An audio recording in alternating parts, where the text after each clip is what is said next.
Students, मैं सुभांशु गुप्ता। आज मैं आपको पढ़ाने जा रहा हूँ चैप्टर 7 एंड चैप्टर 8 के मोस्ट इम्पोर्टेंट एमसीक्यूज।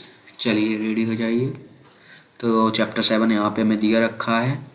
इसकी पहली है कि दो बिंदुओं इतने इतने के बीच की दूरी का सूत्र है। तो इसका आंसर है हमारा ऑप्शन नंबर बी। ये हमने लगा दिया। बीच की दूरी का सूत्र होता है, आपने पढ़ा होगा। अब बिंदु 0,0 को क्या कहते हैं? तो हम कहेंगे इसे कहते हैं हम मूल बिंदु। ठीक है, नेक्स्ट देखते हैं। यदि दो बिंदु समान एक्स अक्ष पर हों तो उनके बाई समान होंगे। एक्स अक्ष पर हैं तो बाई के समान होंगे निर्देशांक। 3,-4 के चतुर्थांश में, तो हम कहेंगे चतुर्थांश में है। -5,0 बिंदु स्थित है, तो ये हमारा एक्स अक्ष पर स्थित है। नेक्स्ट देखते हैं। दो बिंदुओं के बीच की दूरी शून्य कब होगी? जब दोनों बिंदु समान हो। फिर 2,3 और 2,7 के बीच की दूरी है, हम कहेंगे 4। निकाल सकते हैं आप सभी लोग। नेक्स्ट बिंदु -3, -4 के चतुर्थांश में होगा, तो हम कहेंगे ये होगा तृतीय चतुर्थांश में। एक्स अक्ष पर किसी बिंदु का बाई निर्देशांक होता है 0। नेक्स्ट बाई अक्ष पर किसी बिंदु का एक्स निर्देशांक होता है, हम कहेंगे 0। ये जैसे भी क्वेश्चन का आंसर 0 होता है। 2,5 और 4,5 के बीच की दूरी है, तो हम कहेंगे इसका आंसर हमारा 6।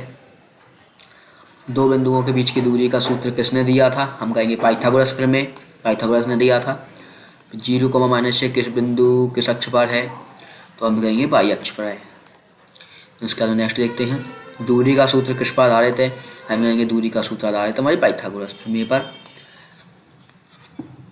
प्रश्न क्रमांक 15। बिंदु -4,3 किस चतुर्थांश में स्थित है?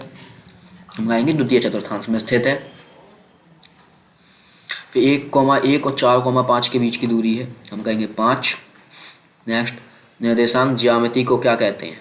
निर्देशांक ज्यामिति को कहते हैं विश्लेषणात्मक ज्यामिति। नेक्स्ट मूल बिंदु के निर्देशांक है 0,0।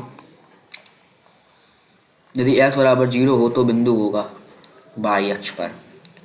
x का मान 0 तो बाई अक्ष पर, बाई का मान 0 हो तो x अक्ष पर। दो बिंदु a, b और -a, -b होंगे, हम कहेंगे मूल के सापेक्ष सममित। चैप्टर नंबर 8 यहाँ से हमारा स्टार्ट होता है। देखते हैं। साइन ए का मान होता है लंब बटे कर्ण। कॉस ए का सूत्र होता है आधार बटे कर्ण। tan ए लंब बटे आधार, ये सब आपको याद होने चाहिए। कॉसेक का व्युत्क्रम होता है, हम कहेंगे साइन हमारा। नेक्स्ट सेक ए का व्युत्क्रम होता है, सेक होता है हमारा कॉस का उल्टा। नेक्स्ट कॉट ए का सूत्र होता है तो आधार बटे का लंब। साइन 30 डिग्री का मान है, कहेंगे 1/2। कॉस 60 डिग्री का मान है, हम कहेंगे 1/2। tan 45 डिग्री 1 होता है। साइन 90 का मान 1 होता है। नेक्स्ट देखते हैं। कॉस 0 डिग्री का मान हम कहेंगे 1 होता है।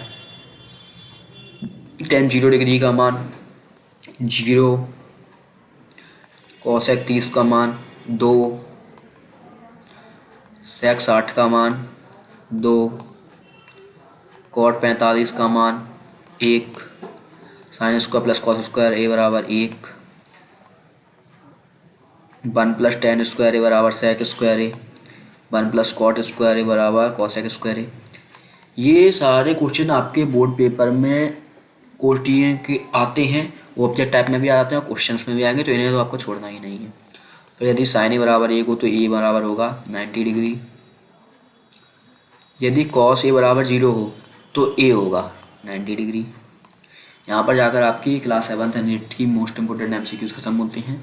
नेक्स्ट हम देखेंगे अगले वीडियो में 9th एंड 10th चैप्टर के इम्पोर्टेंट एमसीक्यूज। धन्यवाद।